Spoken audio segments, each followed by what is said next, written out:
It has been a wild day of upsets here in the Summer Showdown, but I have to wonder what leaves us here with our final match, the Justice taking on the Gladiators. ZP here with Jake, and Jake, this is going to be an interesting one.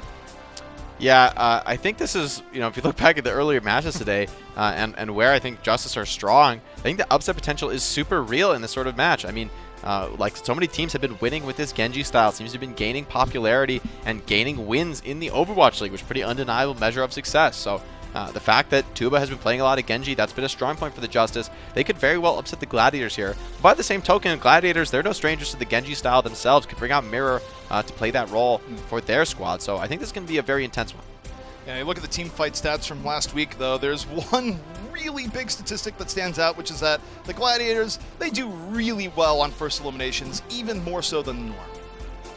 Yeah, the fact that they're getting those early pickoffs, especially in the double shield meta, I think it just matters so much because it's so easy really to stop, slow down, keep your team alive. That's really what the double shield comp does best. So when you get that opening elimination, all you got to do is slow it down, relax. You don't need to go for any more picks. Everybody sort of regroup to the team, create that phalanx, and you're just unbreakable at that point. And with a +1 player advantage, just outvalue generating the other team is super critical. There's some maps where the spawns are quick enough to mitigate that, but most of the time, that is going to win you the team fight.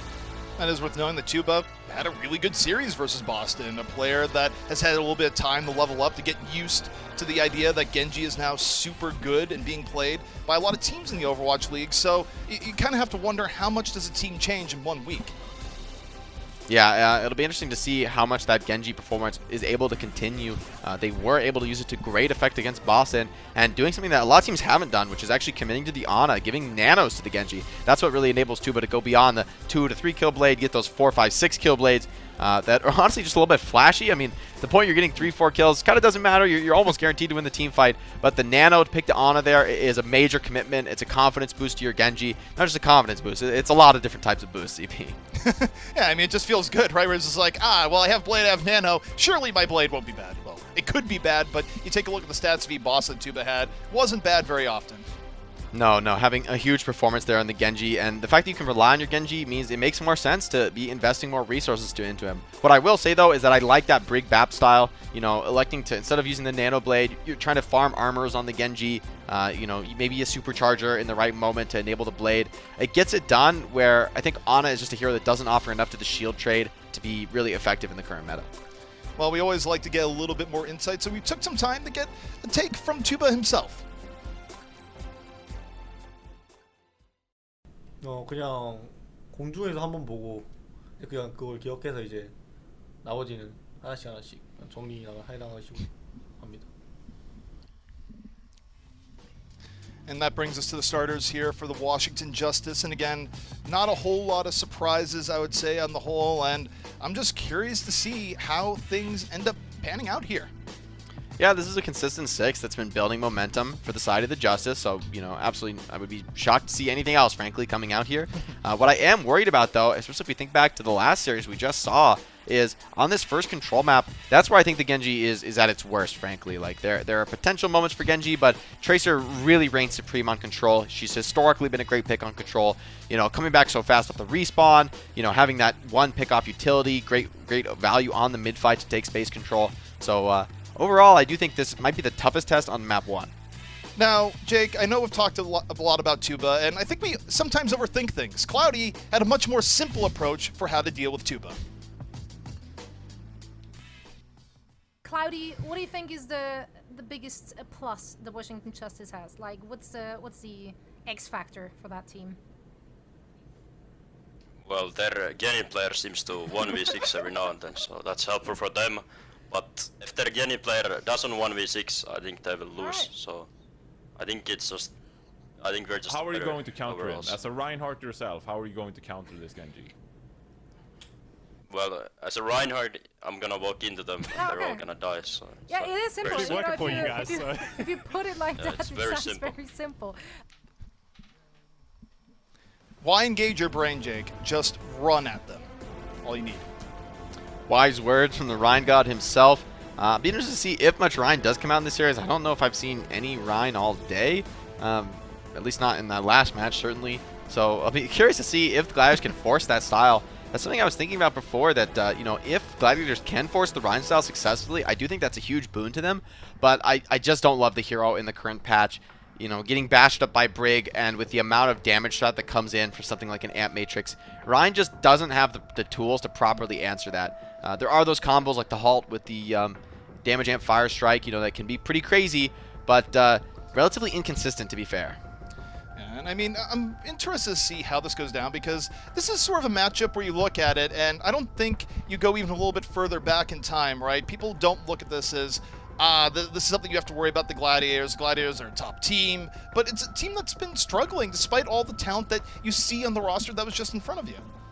Yeah, struggling, but, you know, they are still the 6th seed coming into this tournament. So that just shows, I think, the magnitude of expectations that are placed upon this team.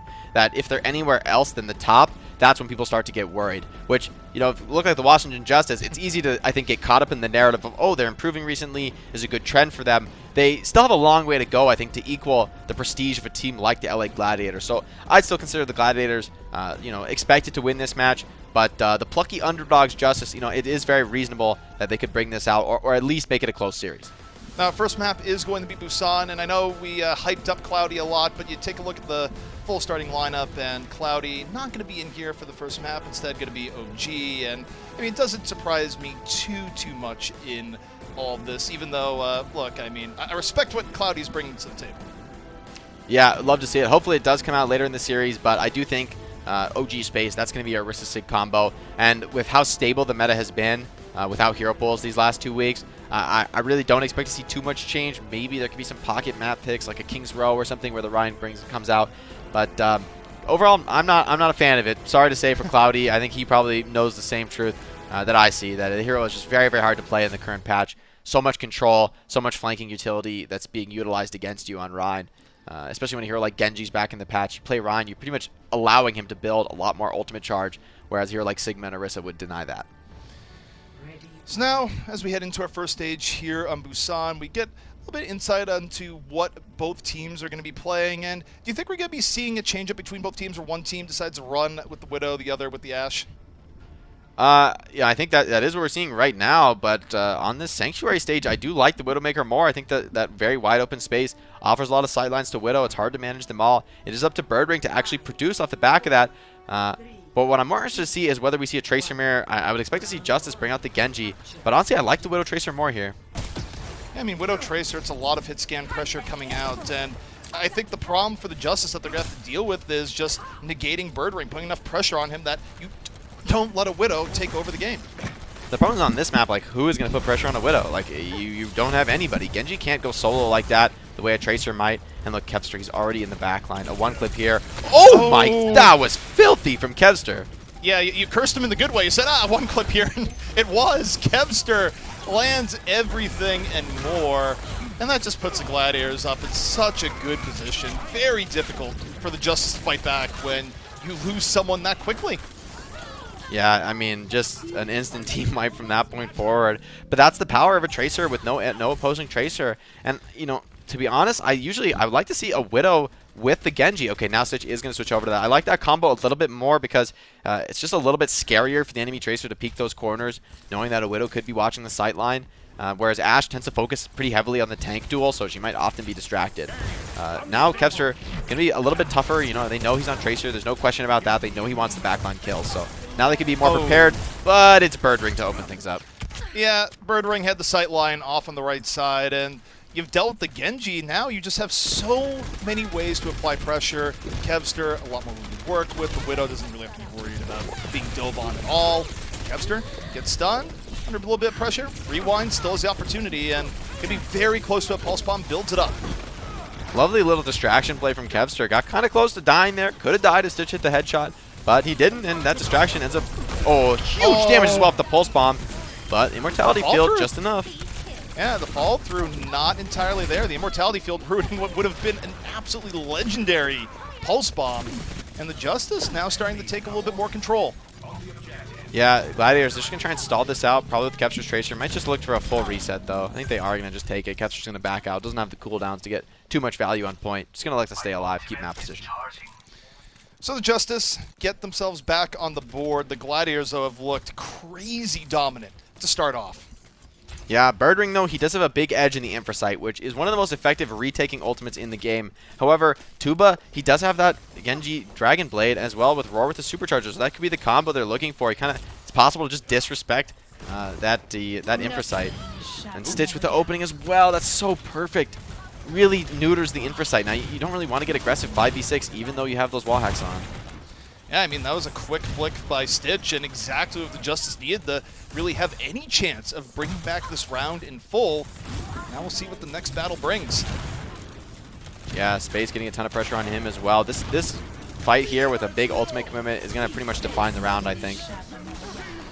Gladiators looking for the way in. They drop the early flux. Space on the way down. Tuba, though, the blade over and into the Gladiators, the other side of battle, and it's so much more effective.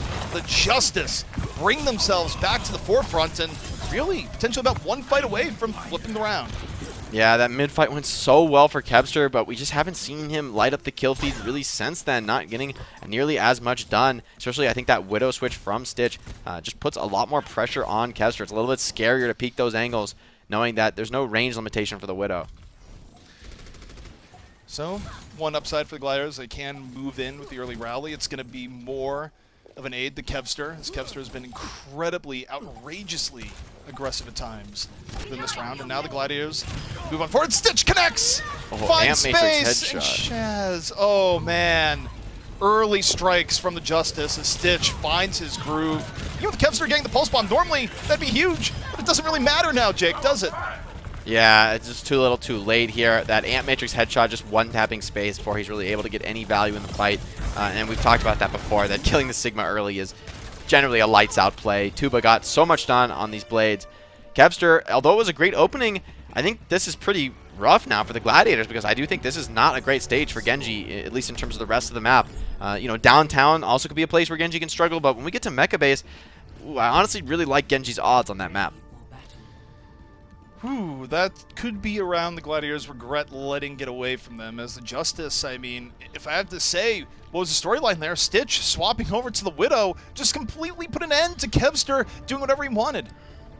Yeah, I like the Widow-Genji combo so much more. I think where Genji is weak is in controlling those flank fights against the enemy Tracer, and that's where Widow, I think, does a lot more than an Ashe, who, you know, with Ashe Genji, you're extremely focused on breaking the front line. That's pretty much all you do really effectively, and it's a bit one-dimensional. It sort of allows Tracer and Widow to get a lot of value in the enemy squad, so I like the adjustments. Kevster, though, now going to take the Genji mirror, so both teams going to heavily focus this front line trade. Feels like an advantage of the Justice where, look, Kevster is a multi-talented player, but still more well-known for the hit scan than the projectile. I like this look from the Justice. I like the mirror. OG in real danger early. Immortality field forced out. Kevster getting low. The Justice applying far more pressure. How long can OG hold? Not much longer. Tuba able to take him down. Engod, though, falls. Kevster getting some work done in the back, and the Gladiators keep it even. Kevster with 3, coming up absolutely massive on the Genji. This is looking like exactly the adaptation they needed. But I love that from the Gladiators, despite the fact that they had some really rough trades at the start of the fight. You know, losing Immortality Field for not much value. Kevster didn't do an incredible amount of damage in that team fight. Like, Tuba's still ahead on the Dragon Blade, but Kevster got those final blows, cycled the dash resets, and that's what Genji is all about. The teamwork, focusing down weak targets, so you get those essentially free dash resets. It's also just very talented coming up from Kevster, where, again, his player history, much more hit scan. However, the Genji performance in the first fight's climb. Arc falling early, the Glads continuing to move forward, and the Gladiators just dominating. Kevster looking really sharp on the Genji right now, maybe known as a hit scan player, but starting to make a name for himself on this projectile role right now in this match. So great work by him, and you know, Gladiators, not only did they have a massive ultimate advantage, but they're in control of the point here. Yeah, and I mean, if you're going to turn around a control round after a tough loss in the first round, this is how you do it, and they're doing it with style at the moment. The Justice looking a little bit lost. I think this bodes really well for the Gladiators as well, that they're confident on the Genji style as well, that they can flex both, whatever they feel like is better on a certain map. It's going to be a very aggressive move-in. Space's Gravitic Flux doesn't really find anything at all there, so essentially wasted ultimates, but at least they do buy time for themselves. Oh, Kevster, you got to think he's licking his chops right now, seeing everyone close together. Window of opportunities, cooldowns are down. Kevster pulls out the blade, gets 1. How much more is it going to be? 2, 3. Kevster, the window of opportunity sliced on down. Oh, Kevster, if he gets his cleanup frag, oh, that's so valuable. they'll reset, and you don't push without your Sigma. So effectively, nobody can really do anything until John is back up. So that late death is going to be a desperate contest scenario. And Justice, they're not even running a Tracer here. So who is really going to go touch point all on their own? And you still have to fight the choke. Yes, you have big ultimate tempo. That is a big edge for them. Maybe they could use Bob to touch the point, but this is definitely going to be an awkward fight despite the ultimate advantage for the Justice. And Stitch is immediately erased. Big Goose just from the side. And look at the position of Bird Ring here. Great spot to be as an Ash. Free shots on the Genji. Tuba sniped down. Bird Ring having the time of his life. That is a great spot. Yeah, this is what we talked about in terms of the awkwardness of the fight. You just can't deal with positions like that high ground. You have to go touch point. Yes, you get capped, but this is round over. Gladiators, great tactical maneuvers there, securing this second round and proving that they're no strangers to the Genji either. Really impressive stuff by Kevster. He's definitely leveled up his game, leveled up his flexibility. It's one thing to be able to just play Genji. It's another to compete in the Overwatch League and really kind of dominate Tuba, at least in this round.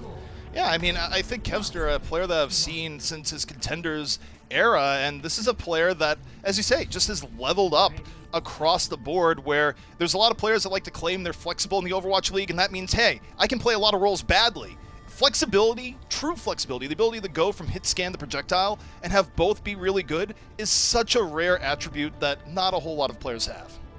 Yeah, and what I'm really interested to see now coming into this third round is the mid fight. This is where, frankly, the round is won or lost. I mean, it is possible to come back after losing mid-fight, but Mecha Base is one of the most tough maps to retake just because of the way the spawns are set up. You're coming through those choke points, and there's no real way to get an edge there. You're just unless you have huge ultimate advantage. So this mid-fight is crucial. Both teams have to play perfect here. Gladiators on the way forward, early shield break advantage. Look at Bird Ring in the back, looking for shot after shot. The Justice losing a bit in the early poke battle. Need to find a moment to reset. Kevster getting very, very aggressive as Gladiators. They know they have the advantage. That's why they're chasing it on down. Tuba getting very low, but on the same note, you don't want to overextend. OG getting a little bit low. Same with Kevster. Taking the fight, finds Stitch. The gamble pays off. Yeah, winning the initial positional game meant Stitch is just all on his own. He's essentially just food for Kevster. The commitment, though, is way too quick here for the Gladiators. They played that way too fast, diving into the tank line when Kevster was still resetting his cooldown, still getting health back. So that's actually, I think, an error that is going to really cost them. That should have been a one mid-fight. They just play it slow. Maybe give up cap, but you would have won that mid-fight almost certainly with a +1 pick on the Ashe, no less. So, ooh, Gladiators, that's a bit of a rough one. Yeah, I mean, the Gladiators, they didn't need to overextend like that either. They could have waited for cooldowns. It's not like Kevster was in any sort of danger there. I think, you know, look, they had the advantage, but that could quickly turn if you just start trying to wildly push in on the other team. It's a delicate balance. Yeah, I have to wonder if there was some sort of huge halt there from Roar to sort of make that positional game get so weird so quickly. Now Amplification Matrix does come out, and Gladiators managing to dodge it pretty well. They have an Amp Matrix of their own. Kevster, Blade, Tuba, Blade, who's going to be on top? Kevster looking for the second, gets it. He's alive. Oh my. Kevster goes down the chute. 10 HP in a dream, still in there. Wow, Glad's fight. That was a desperate retake, but it pays off huge. That's normally a fight that you're almost always going to lose, and I do think the fact that Gladiators won it really brings them back into contention in this round, despite maybe some tactical misplay in the first round. You know, honestly, I'd love to see the replay, because I'm so surprised Gladiators played it that way that I think Roar must have halted them to the low ground. I don't think they wanted to commit like that. Yeah, I mean, it didn't seem like the ideal defensive play for the Justice, but now they have to move in, have a good offense of their own. They get the halt, trying to get Space. Space is in real danger. The Immortality Field saving him, but not for long. Still, the Justice, they overextend pretty heavily to get that pick off. It comes at a cost. Gladiators still full 5. They're going to drop the Bob, make things a little bit more difficult for the Justice as they try and chase in. And the Gladiators, they have more power here, Jake. I don't think this is a winning fight for the Justice. No, not at all. It cost him so much, and with the Bob there, Aim God cannot come into the fight, so despite the Bob not getting kills, it does zone the enemy BAP, so basically as good as killing the hero off. If he can't get to his team, he might as well be dead. So nice chokehold from the Gladiators, just with a ton of resources, and this time playing it much more tactically. Despite the fact that they lose one, they regroup really well. Now just moving in very, very quickly, but how much are they really going to get off this Supercharger? Well, they have the Supercharger down. They all get hit by the Flux. Force out the Immortality Field, they're going to heal, but the Immortality Field is going to be down soon. Kevster very quickly building up to a Dragon Blade. OG is down, though, so Kevster, you're going to equalize. You got to do it now. The Blade is out. What's he going to do? Finds Aim God. Oh! Kevster with 3. Unbelievable clutch coming in from the Gladiators, Genji, and that is wild. Oh man, Kevster coming completely alive. I totally thought with this lineup in that the Gladiators would want to play the Tracer style, and maybe they did, but props to them, because after that first map not going their way, they just adapted so effectively, and Kevster is just dominating on the Genji. Oh man, that is a soul breaker if I ever saw one. The Justice, now 10% left to go. They don't have time to wait for a good fight. The Gladiators a huge poke advantage on entry. Justice though, staying alive for now as they move in. Big Goose starting to get a little bit low. The Gladiators first back, and oh no! That happens. Oh, that one hurts, CP. That one hurts. Respect to Tuba for popping the blade just to get the dash reset at touch point, but just not there in time. And oh, that is a rough wake. I mean, that was an incredibly close map. What an anticlimactic finish, but look, that's the nature of mecha base, right? It's so incredibly hard to break those choke points. The team that's in control in that position, they just have a massive edge. They're not interested in going to the point. They don't care about that low ground position. It's not really where you want to be and actually to take a fight. So even if Justice did touch that point, they would have been essentially sacrificing a player. So, you know, it's just an undeniably really rough position to be in. And what a clutch blade from Kevster that one fight, though. I mean, that really, I think, secured the round for the Gladiators. Yeah, I mean, Kevster essentially stole a fight, and it's one of the biggest hallmarks of a great player, where it's this idea that, okay, you expect fights to play out a certain way in Overwatch. Sometimes your great players, they just make something happen that shouldn't. Yeah, that's what it's all about, right? Drawing it out from a rough situation, and where the Gladiators have stumbled in recent times, they're looking rock solid right now. So great tactical gameplay from them. It does get them the first map, and I'm interested to see where this series goes. I think it could go in many different directions. The Gladiators, they are looking to prevent the course of the day from striking them, looking to prevent an upset and easily dispatch the Justice. But the Justice, they still have something to say. We'll be right back after a quick break.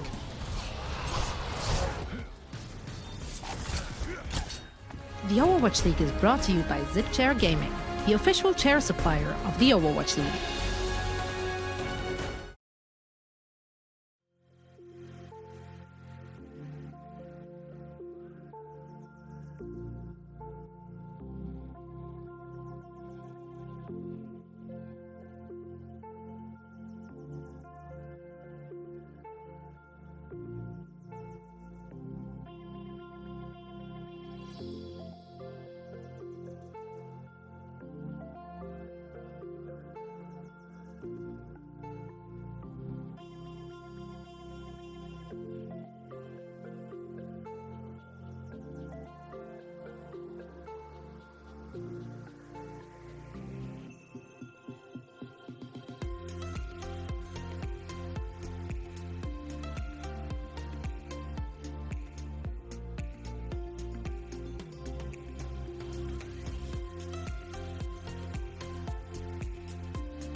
Yep, Kevster. Probably what Gladiators fans are thinking right now, because a show was just put on, Map 1 versus the Justice. And now the Justice potentially facing elimination here in the Summer Showdown if they can't turn the momentum around.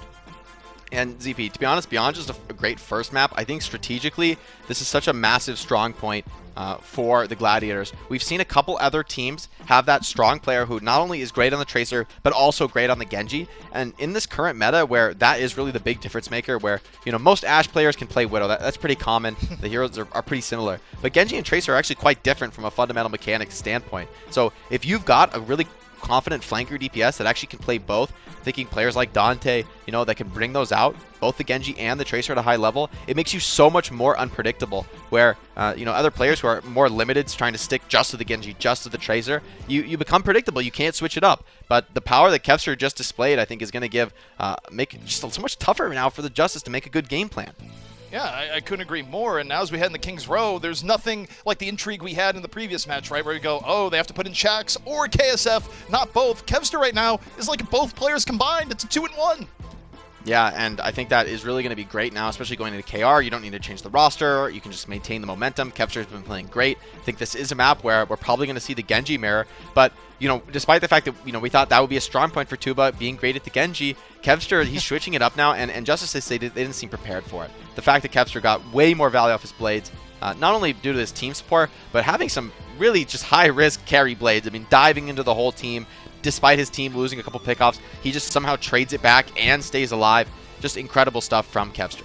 Oh, it's been clean in all sorts of ways. I mean, it almost doesn't describe what we've been seeing from Kevster here so far, where it's just been exactly what the Gladiators have need to win the way they've been winning. Now, we had in the King's Row, yeah, we'll see what sort of gets swapped up on, but the lineup the Gladiators are running, it's very versatile, so I don't think there's going to be any sort of crazy meta win here coming in for the Justice.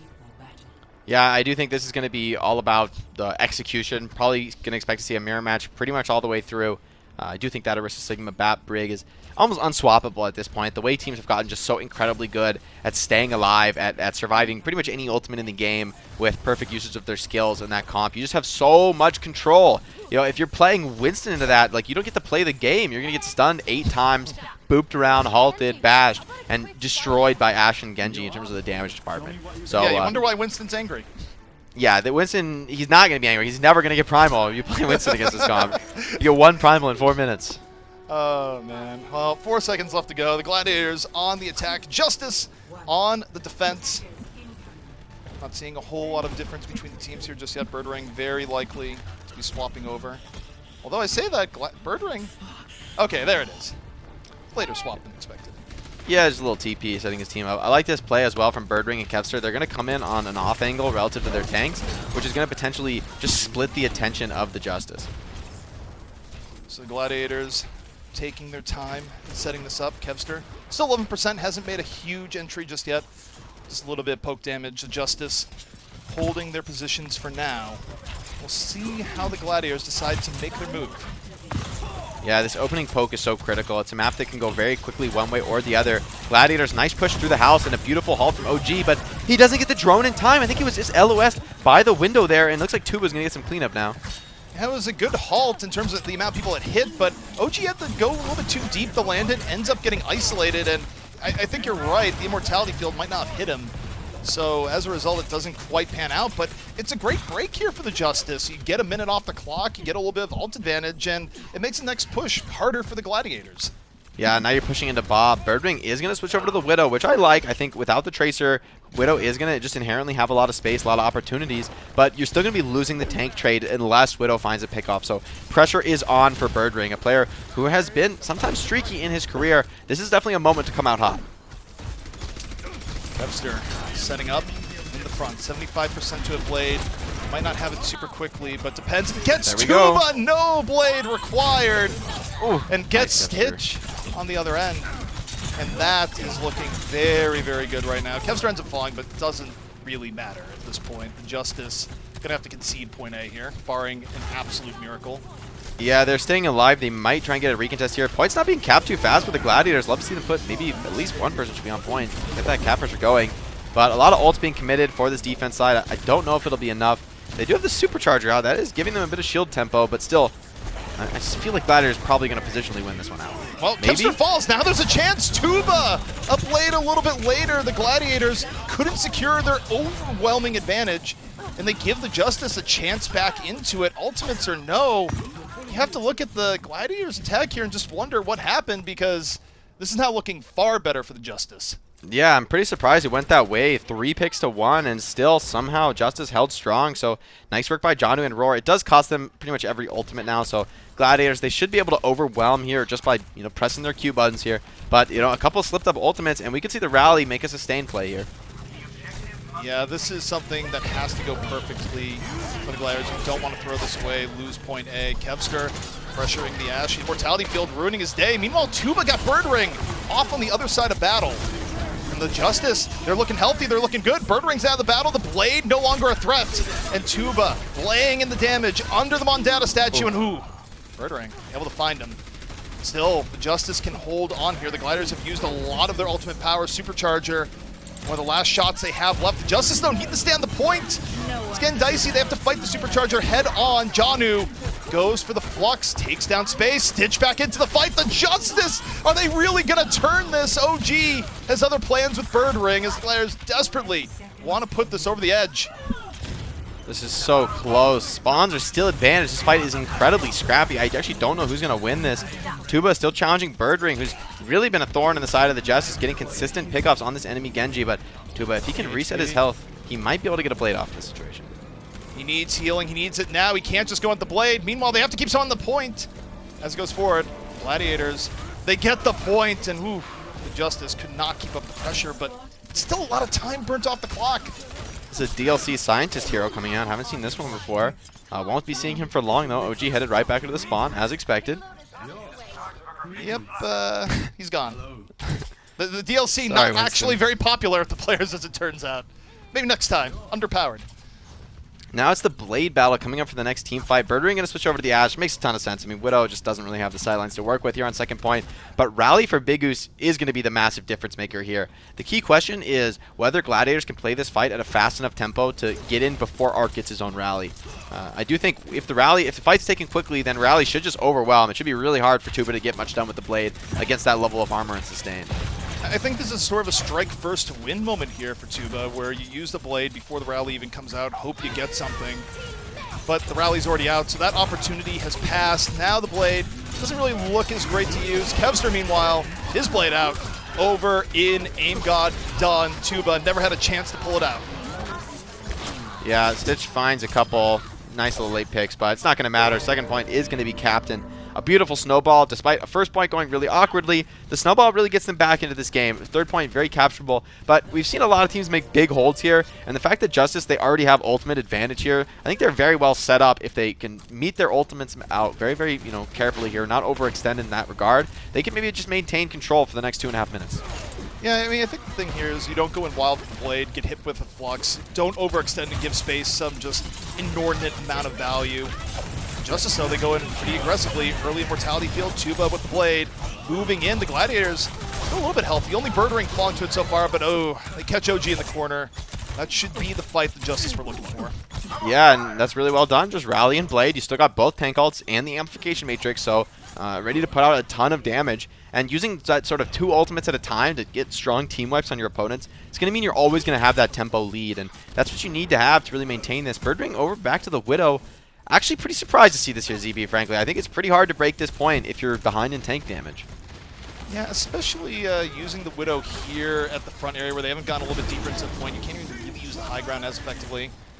We're going to see the Flux. Stitch takes down Kevster early, and the Justice continue landing good early pokes. And think back to that team fight stat, the Gladiators, a lot less effective if they're the ones losing the first elimination. Space is going to commit nonetheless with the Flux. Does pick up his enemy number in Janu, but no value gotten there. And Aim God destroys Big Goose. Stitch as well finds Bird Ring.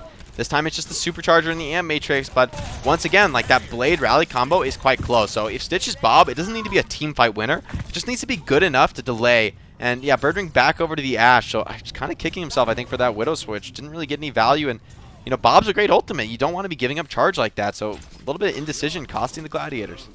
I think the Gladiators just had to think that they were going to get a little bit deeper into terrain that's a little bit better for Widow, and the Justice aggressively defend the payload right at the choke point. They didn't give Bird Ring an opportunity that he really wanted to get there. And now we head into this next fight. Kevster, Dragon Blades ready to go. See how Kevster approaches it, still looking for a good opportunity. Bob thrown out early from the defense. Kevster under a bit of pressure, waiting. Blade still ready, pulls it out, takes down 2, and Kevster again. Really good game sense on the Blade. Trying to stay alive though, Bap chasing him down. Notice there's no more swings left in the Blade, and Aim got on this high ground, getting a lot of value. I think the supercharger from OG is just offering a little bit too much value with Big Goose still alive on the payload. Still though, that was Tuba and Arc holding on to their Rally Blade combination, so very real chance to win this next fight. It's only the Rally for Big Goose, so they need to survive, but they just don't have that same level of damage threat that Tuba's going to bring with the Blade. Big Goose wants to wait now. Use the Rally. The Gladiators going to try and move in. Tuba, the Blade in response, but it's very hard to get value in this situation. So many slashes and yet nothing of value coming up at Tuba. The frustration is palpable. Kevster, meanwhile, finds Stitch. Bird Ring on the attack. Spaso out of the fight, losing Sigma. Real tough for keeping control of the front line for the Justice. Still alive. Kevster is down. This is winnable for the Justice. They're far tankier. The Gladiators, they have to stay at the point, but it's so difficult with who they're missing. The Justice, they're wounded. They're not gone. And the Gladiators struggling to keep this going. Yeah, OG is on the Hammond, but it's going to be pretty difficult to win with that hero. Justice, they still got the break bap and double shield, and Roar has a supercharger, instantly going to deploy that one, and beautiful defense there. Man, that, yeah, Rally, pretty good ultimate, guys. A lot of people, they've been seeing the nerfs to Brig on live. They're like, well, I mean, this is a big nerf. I don't know if Brig, like, Rally is broken, guys. Like, you see it there first. Genji just hit the Brig like 6 times, 7 times with the Blade, no kill. Like, what is going on there?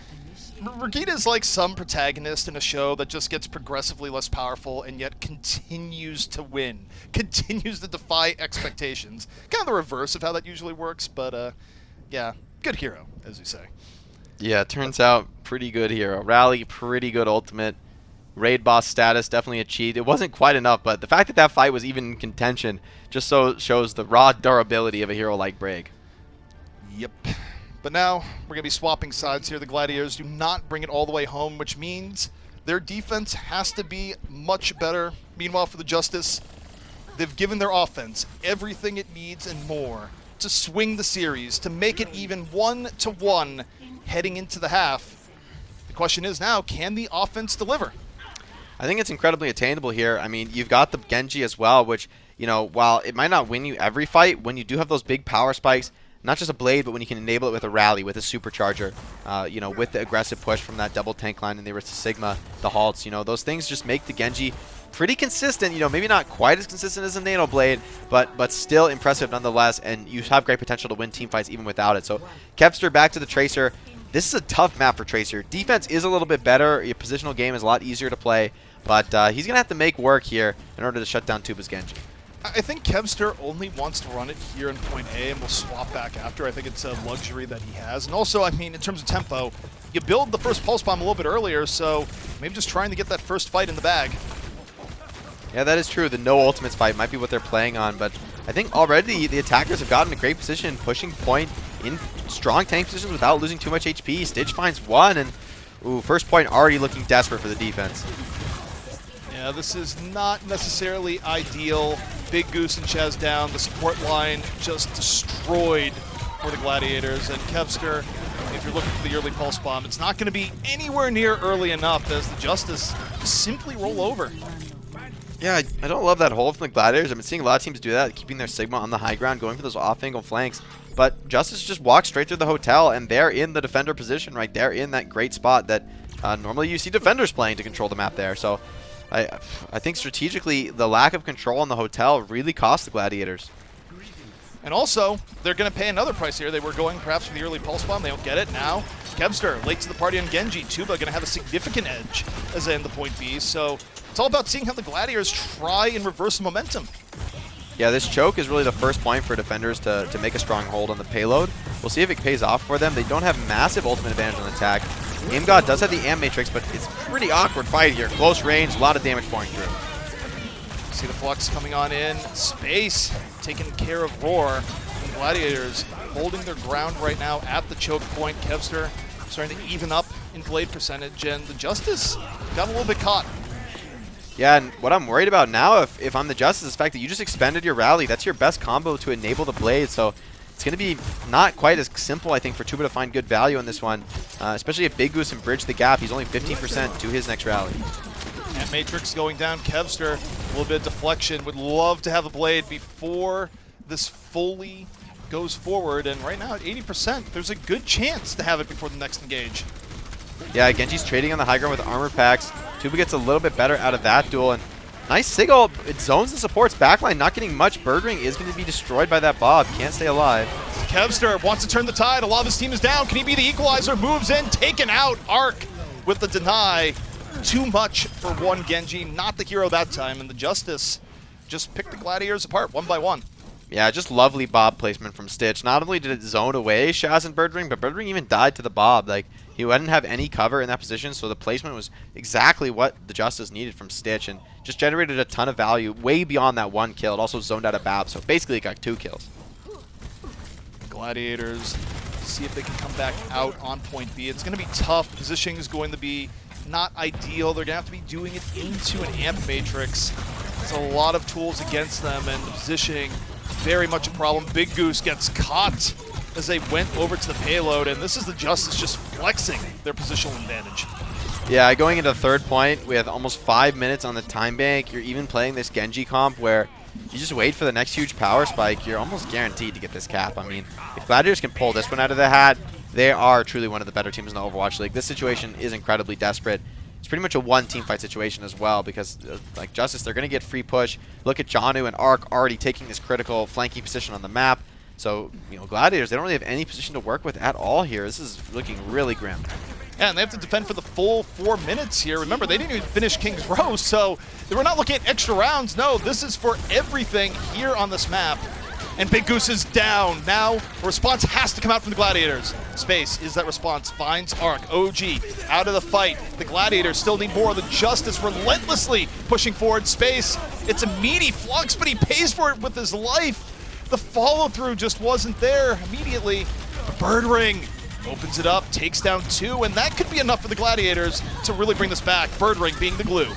Yeah, beautiful clutch by Birdring. I was wondering why he wasn't bombing early there, but he actually just saved it for the utility of holding cart instead of trying to get early kills with it. And then when the enemy team's distracted by the Bob, he actually just hops up to the high ground and produces a ton of damage on his own with that you know, regular primary fire and dynamite. So beautiful clutch by Birdring. That really saved the game for his team, but they're not out of the woods just yet. No, not at all. 3 minutes and 15 seconds left is a long, long time here on King's Row last. Gladiators, though, this is where I'd hope Kevster gives him a little bit of relief in the ultimate economy game, but he gets poked down early. Not the ideal area to drop the blade. Now has the armor, now has the blade. OG down, Kevster fighting into a whole lot of support, not getting the eliminations. Meanwhile, Tuba gets so much more on the other end. Kevster's blade a failure. Tuba's anything but. The Justice rolling in. That should be the map.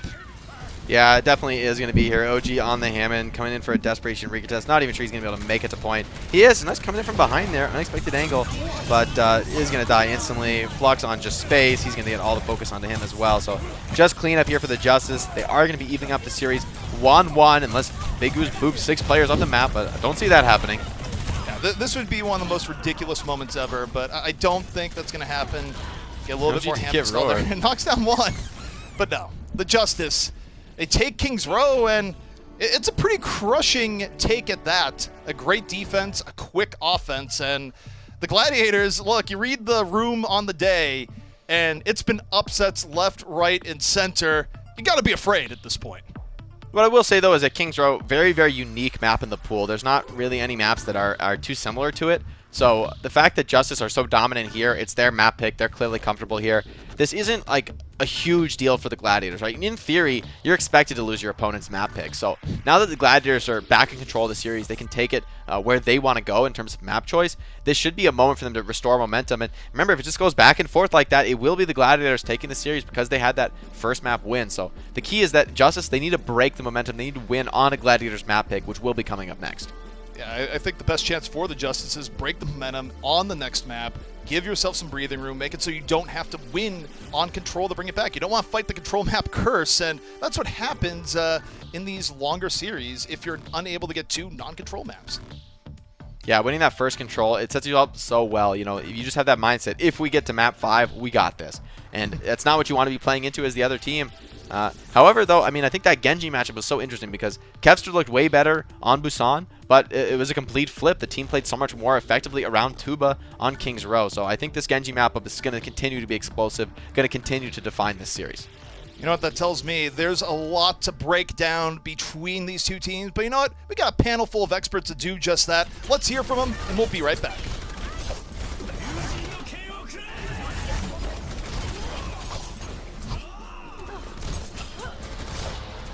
The Overwatch League is brought to you by T-Mobile. Switch today and rank up to America's largest 5G network, T-Mobile. And by State Farm. For auto, home, or renters insurance, like a good neighbor, State Farm is there.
Welcome to yet another game break presented by Cheesy Grooves. Zoe here, joined by Costa and Reinforce still. That sounded like I'm about to fire you. I don't know why I added that. Like we're surprised. He's still there, how odd. I'm so happy I'm still here. Not gone. You know, it's about the little things to celebrate each and every day.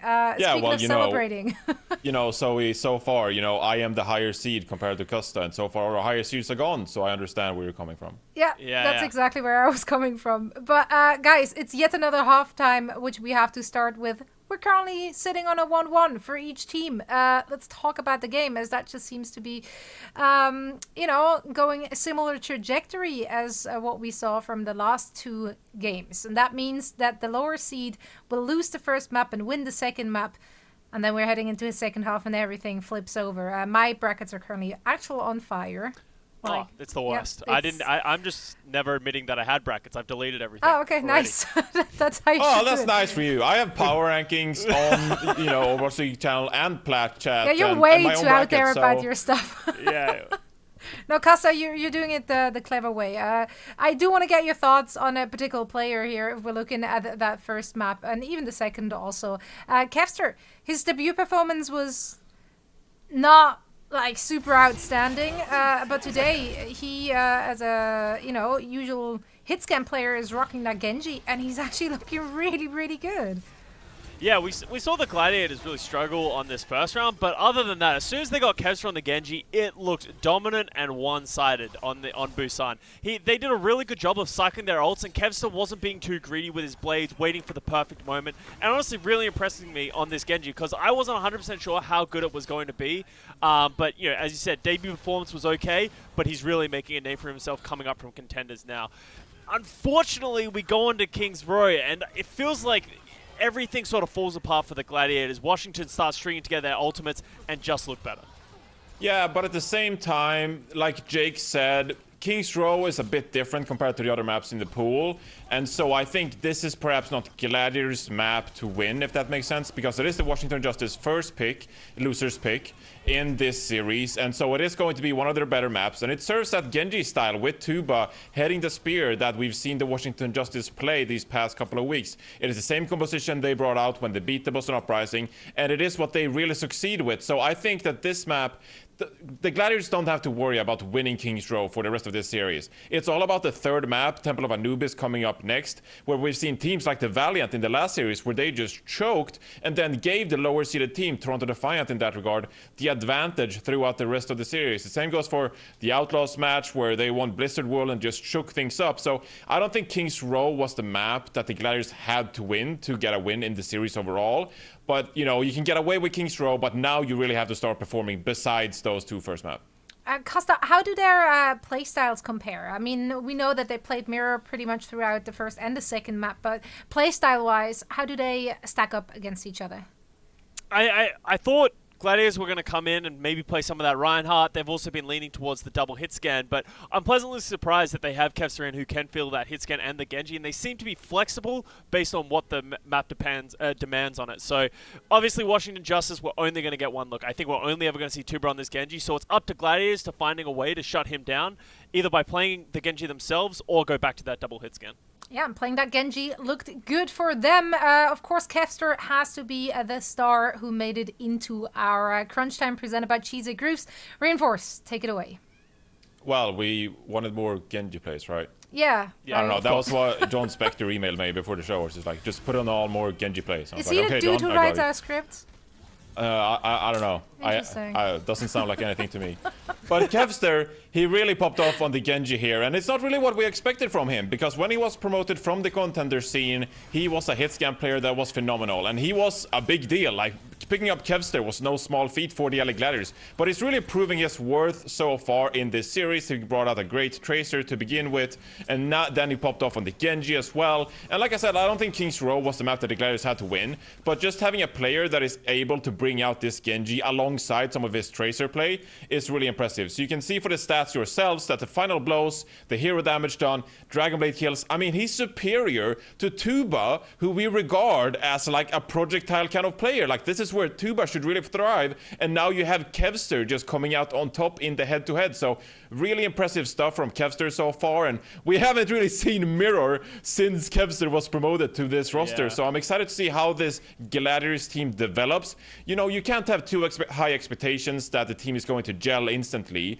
but perhaps now we're seeing things click a little bit with Kevster spearheading this team with the Genji pick, and I'm excited to see how the Gladiators move forward with this, because we've always talked about how high the potential is for the LA Gladiators team, and maybe now finally we're starting to see some of that, even though it's tied up one apiece. I don't want to claim anything after today. The results are crazy, but the Johnny's Gladiators, going they back have the on potential. himself again. He's covering his bases. Come on, Johnny, commit. No, Yeah, actually, well, Costa, can you commit? We're heading into Anubis next, and I mean, this is Gladiators' pick. Clearly, they are banking on more strong Genji performances from Kevster. Is Tuba supposed to just keep on trying, going head-to-head, or do they have to switch something up? I'm honestly going to go out on a limb, and I'm going to put my eggs in the Washington basket because I think Gladiators are very. I think they're very mental and I think their mental might be ruined from this. They just got destroyed in Kings Row. It wasn't close. Like, Washington had a lot of time. I'm actually going to believe in Washington. I think they're going to come into this Anubis. They're going to come swinging, and they're going to take the entire match. Whoa. Okay, you heard it here first. Let's see if this is actually how this match will be unfolding. We're heading into Anubis next. Stay tuned. The Overwatch League is brought to you by Cheez-It Grooves. Deep flavor, deep crunch. It's a mind crunch.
Coca-Cola is the official refreshment of the Overwatch League.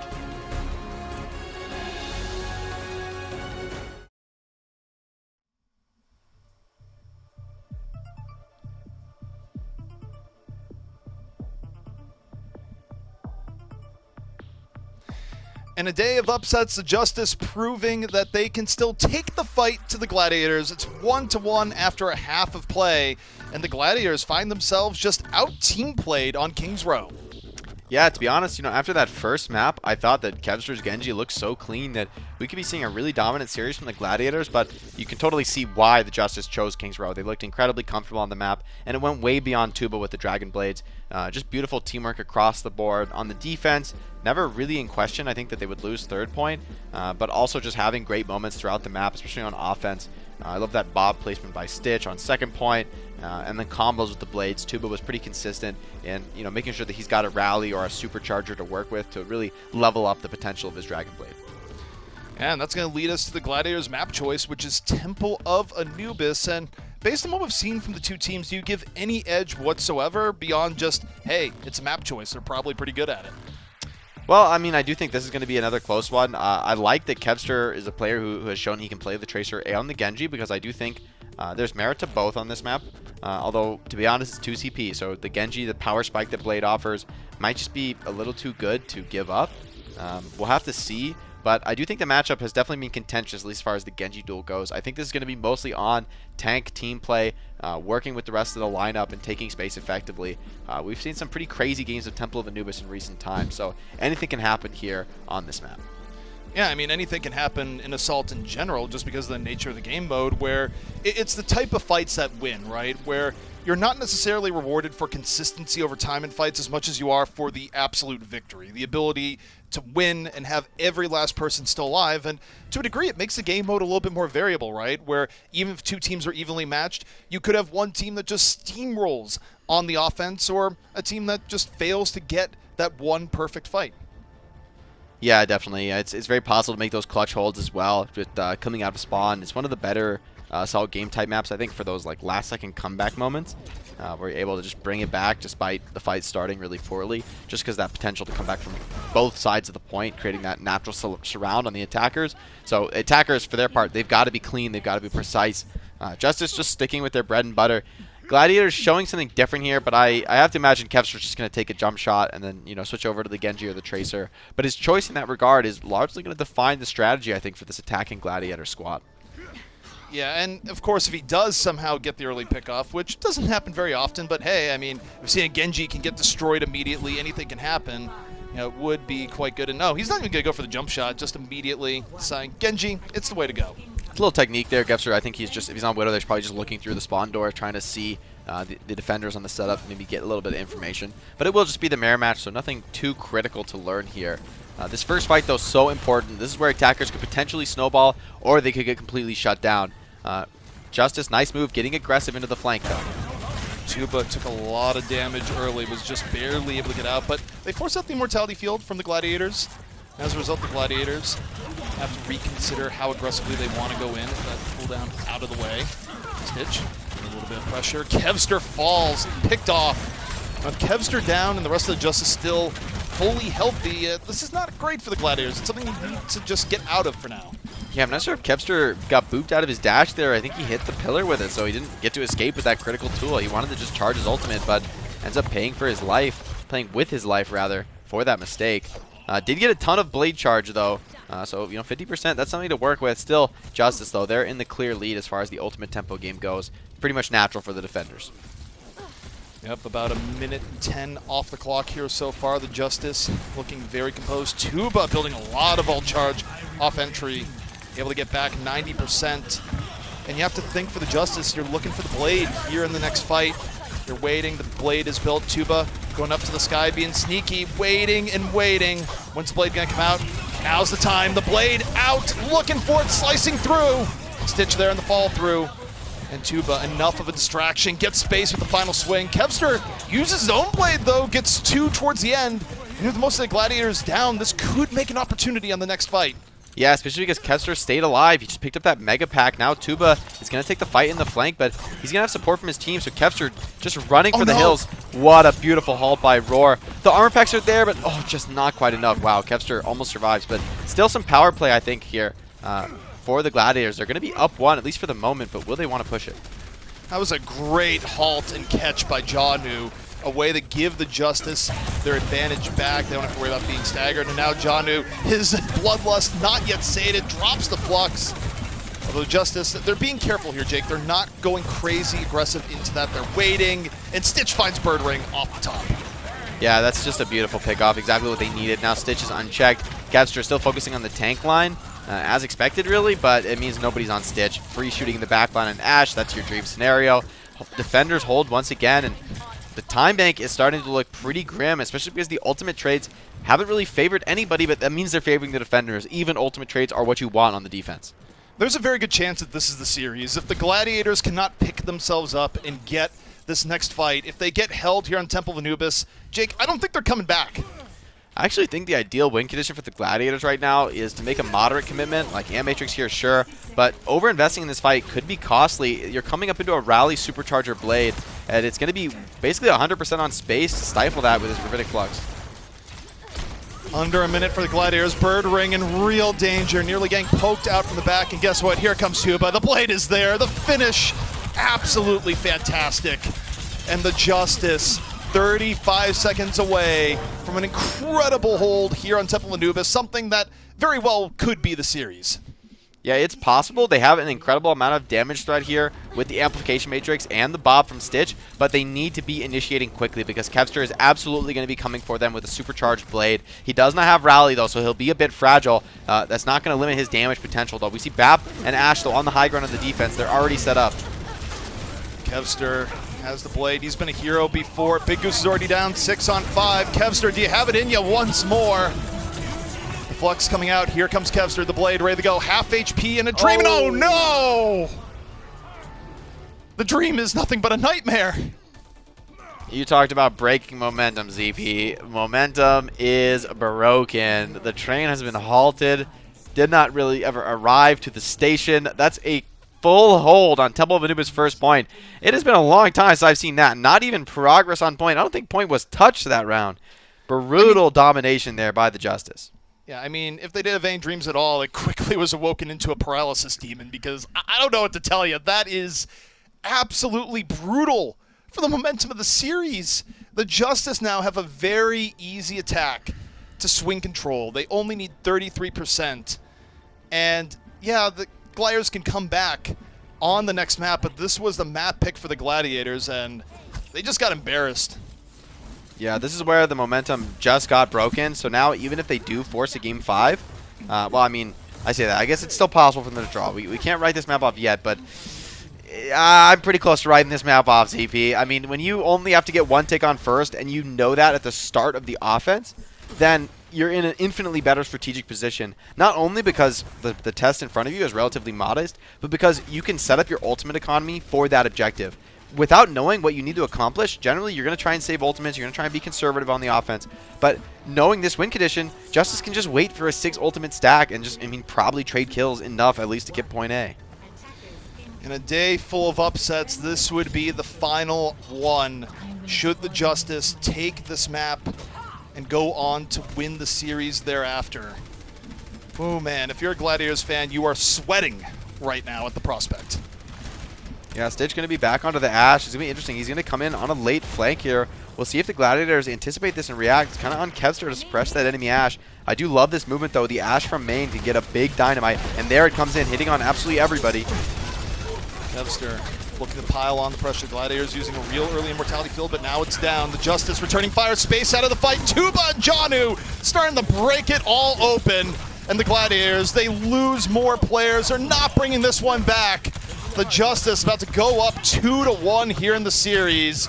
And this is nuts. Yeah, Shaz being nice and annoying there, but that's all he's going to be as an annoyance. What a complete rout on Temple of Anubis. We haven't seen Temple of Anubis point B. I mean, I'm not complaining. I'm not complaining, but we haven't seen Temple of Anubis point B. It's definitely a surprise. You're getting karma from all those ranked games, Jake, right now. That's all I can say. But look forward to watching your ladder later on. Yeah, right? Hopefully I don't get Temple of Anubis. No. How about 6 points on Temple of Anubis? That's what you deserve at this point. Yeah, maybe my karmic balance is in the negative right now pretty significantly, but so is that of the Los Angeles Gladiators. They just got eviscerated here. Brutal. Not one single fight won on Temple of Anubis. Not a single one. Yeah, you think about how the series started, where it looked so promising for the Gladiators, but the Justice have just looked so much more composed. Their team play much more in sync. And for a team that's already been lacking in team play and cohesion for the Gladiators, well, they're going to have to find it back after just a brutal stomping that we just witnessed. Yeah, to reset your mental and your momentum after that is a tough one. So I wonder if Gladiators will be able to do it. They are an experienced team, so if there was a team to be able to do it, it would be these veteran players. So, don't give up on them just yet, Los Angeles fans. Well, the Justice, they are one map away from our third major upset of the day. Can they see it through to the end? Join us after the break.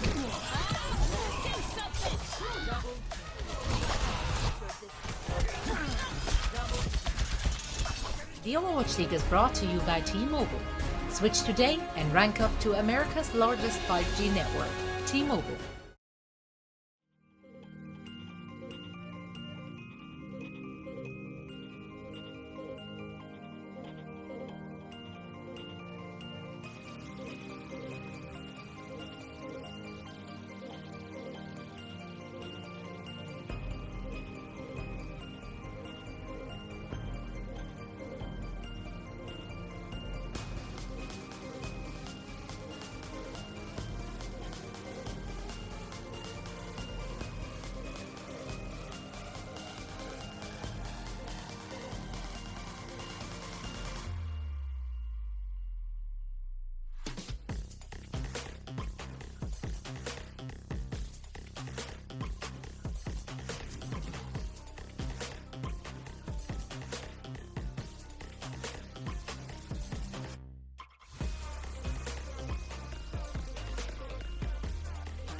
Upsets continues to intensify. The Justice against the odds, one map away from sending the Gladiators home, from knocking them out of the tournament. This is not the timeline I think anyone expected to see today, Jake.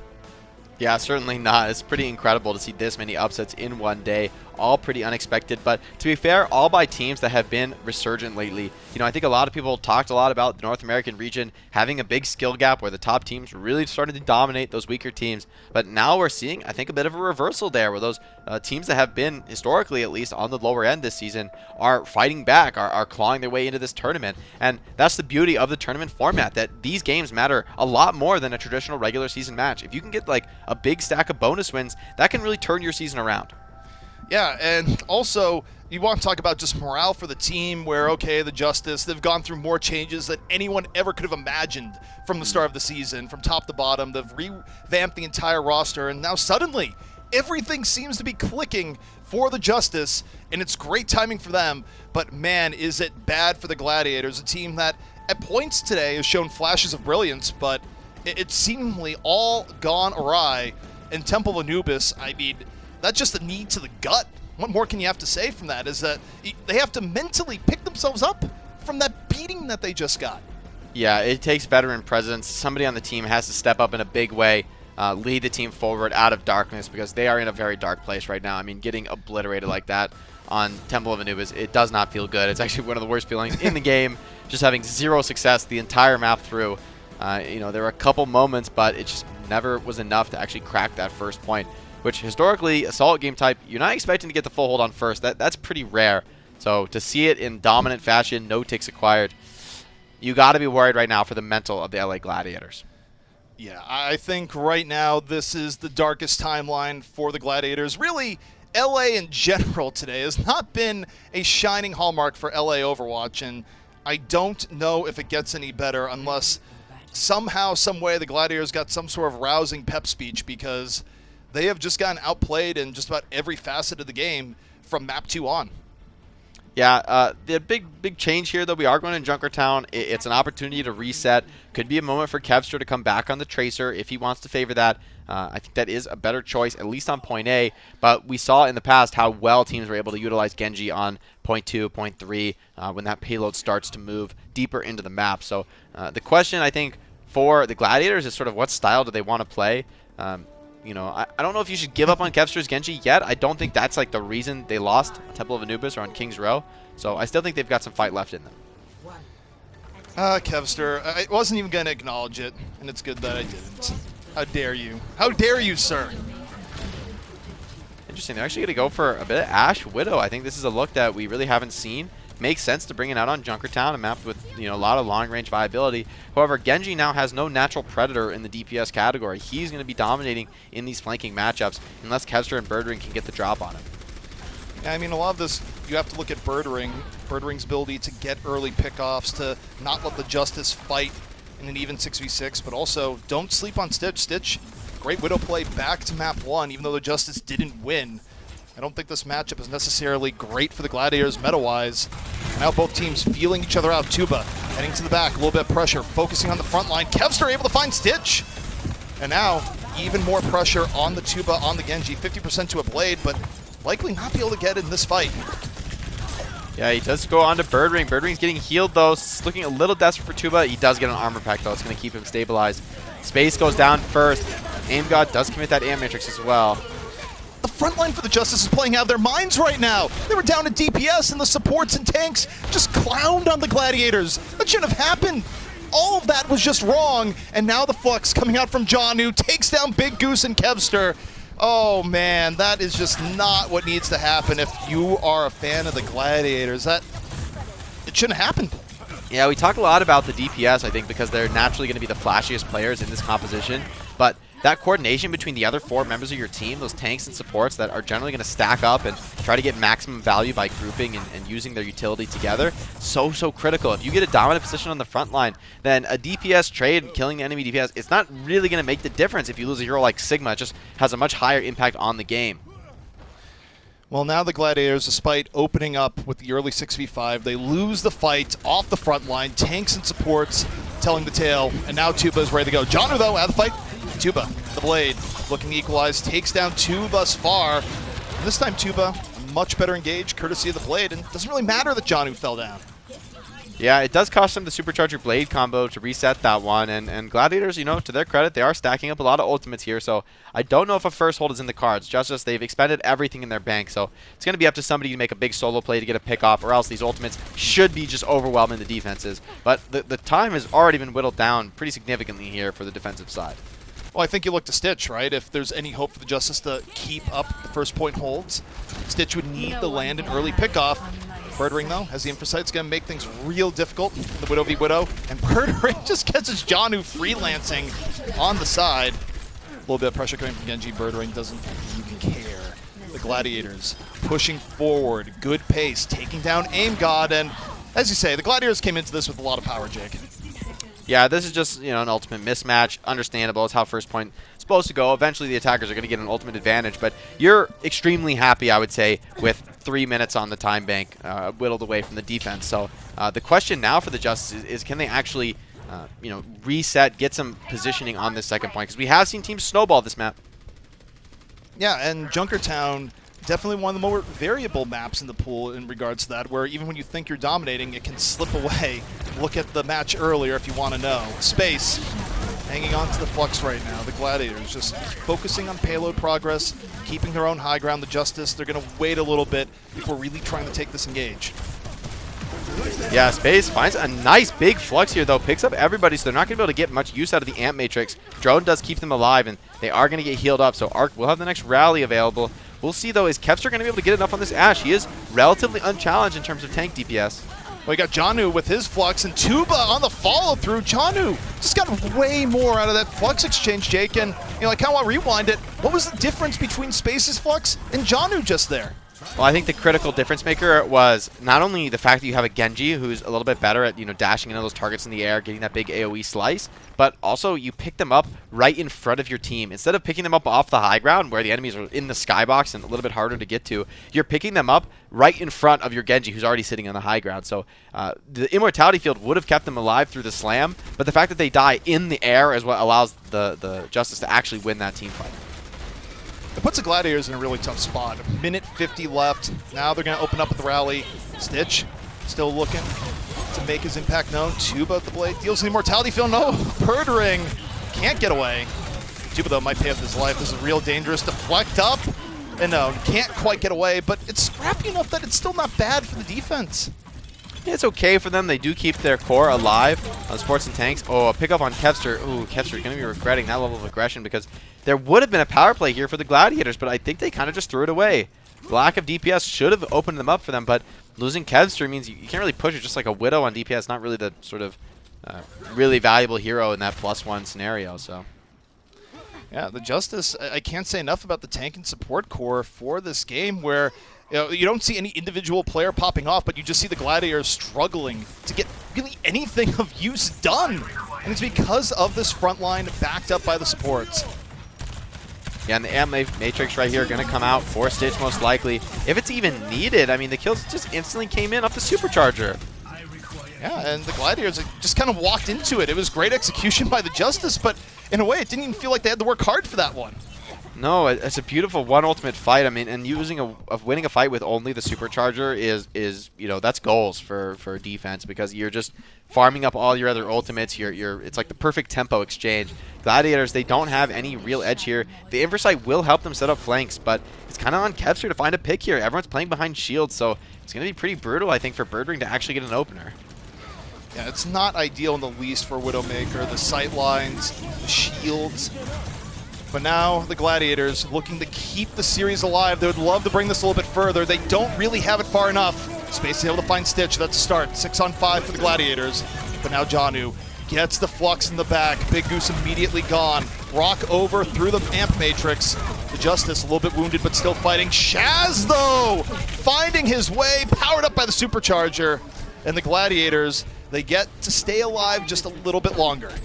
Yeah, the pickoffs do come in, but the OT spawns actually might give them great positioning, at least in terms of getting the second point, getting some more time back on the clock, and getting their backs off the wall, frankly, in this series, because so far it has been really the Justice in control. Now, finally, Gladiators going to get the map control, the setup they want. We'll see how they like to fight this. Justice, they're going to have to make a mad dash to the point at some point, so it's going to be awkward. Doesn't look like they'll have any high ground for this recontest. I think they're just going to try and get a quick blade, back it up with the Immortality Field. The blade is out. We'll see what support is there. Tuba does not care about the opposition. Immortality Field ends up falling, though. Still, getting down the Brigida is a big pick. This is something the Justice can still win.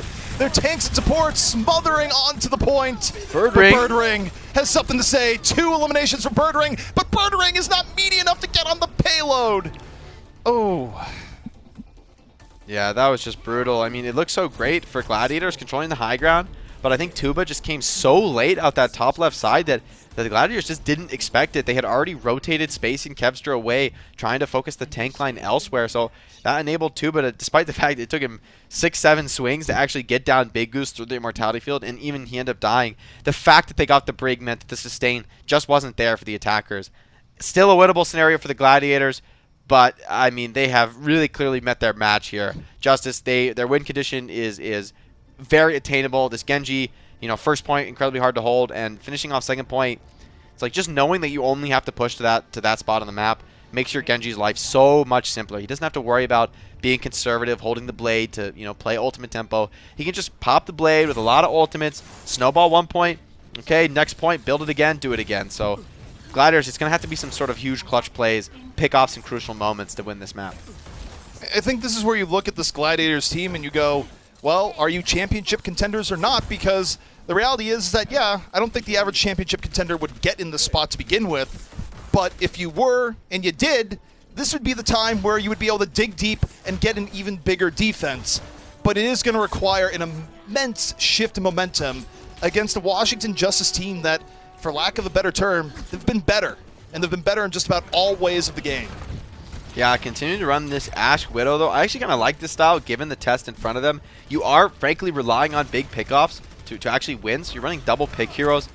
You aren't going to have any control of the flank, though, so the price of running this comp is that Tuba is going to have a lot of chances on the Dragon Blade, frankly. I don't know how you're going to stop him from farming it with these double backline DPS. Stitch right now looking to be a little bit sneaky off on the side. It's been a quiet round overall for Stitch, but the Justice, they are playing with time.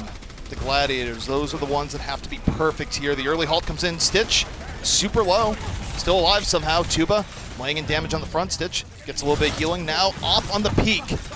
Both Immortality Fields out of the fray here. It's just a melee in the front, and Stitch able to get loose, finds Kevster. Tuba on the fall through 6 on 4 for the Justice as they just barrel on towards the upset. And Tuba is just playing so fearlessly right now. The fact that there's no enemy flanker. Kevster is going to switch over to the Genji, but I honestly think the series might be ending very, very quickly here, ZP. I mean, the ultimate combo here, Rally Blade, 20% away. That's just a matter of time. Big Goose does have his own rally, but it's going to have to completely stifle this Blade. I think if Tuba gets even 1 or 2 kills and stays alive, I don't know if Gladiator's going to be able to recontest successfully. They won't have tank ultimates for at least 1 more fight, maybe 2. I also think the dangerous part here is that Tuba could come in with the Blade before Goose can even get the rally going in any significant degree. And no, okay, Goose decides to use the rally early, and Kevster finds Stitch, so the Gladiators decide they needed the strike first. They do just that, and the rally does give them a little bit of breathing room, but man, this is still going to be difficult. This is a lot of time to defend second. I actually love that decision out of Big Goose because, to be honest, I don't know if the rally would have really been enough, actually, to stop the Blade, especially because Arc has his own rally to match. So the Blade probably would have just done enough. But the fact that they take that fight aggressively, it gives them this strong position defending. So now they have at least a better idea of where to play. However, you still don't have a clean answer to the Rally Blade. You're going to have to just outplay this, hit huge studs and control on the Genji. But so far, Tuba has really resisted counters like that. It's as simple as Birdring needs to start landing some crazy shots. They need something to even this up, to take away the ultimate advantage for the Justice right now.